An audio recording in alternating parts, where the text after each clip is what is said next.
The following KERA production offers a tribute to the wife of a World War II veteran. Here are excerpts from letters she wrote to him. I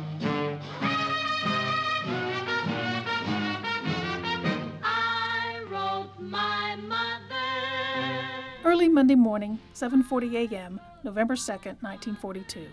It was really swell seeing you yesterday, honey, and especially so last night at the USO Club. Since you've been gone, I am not ever very sleepy in the morning, but really have a time going to sleep at night. How do you like the Army by now? I hope that you aren't getting too much drilling or too many blisters. Have you got those shoes broken in yet? There was an article in the paper last night saying that there had been too many using sugar ration books after the boys had joined the armed forces, so I suppose I had better turn yours in by the end of this week. Wednesday morning. Darling, I feel ever so much better and was able to go to sleep better last night. What made me feel better was that after trying Leavenworth again, I was told that you had been transferred to the Engineer Division, Fort Leonard Wood, Missouri. Finding out where you were helped my chin go up a lot higher. Thursday, November 5th. Darling, I finally got that long-awaited letter. What a relief. Honey, are they filling up the camps with a bunch of new soldiers? If they are, the ones that left there will probably be on their way to the battlefields, and Roy is in on that.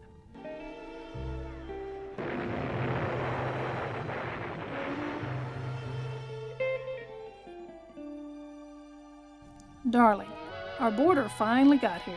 She struck me as being intelligent in knowing just what she wanted to do. I'll probably have a few rounds with her if I want my way, but I think I can manage. By the way, she is sure the war will be over during the early part of 1943. Hope she's right, don't you? Thursday morning. Another day, darling, and still no mail. Red and Ray came by last night and took me along to the show. We saw flying tigers, and it's really a swell picture. I haven't been staying at home expecting a phone call from you as much as I should have, but that waiting for a phone call just doesn't go with me. It about sets me crazy, so I've been putting other things in my mind. I hope I haven't missed a call. But honey, that chin is still up, and it will go up higher when I find out just where you are. And now for your letter of the 16th. So you didn't get it in my first letter when I said my hands were all scratched up from helping Helen. Darling, read that again and tell me if I actually forgot to mention the baby. That must have been the one page I wrote right after the baby came, but I had been up all night, never to be forgotten night. The push and pull she gave to my hands accounts for the scratches. But that night is over, honey, and that's the last baby I want for any ball team till I get caught with having one for you. Honey, did you get my telegram about your mother's illness?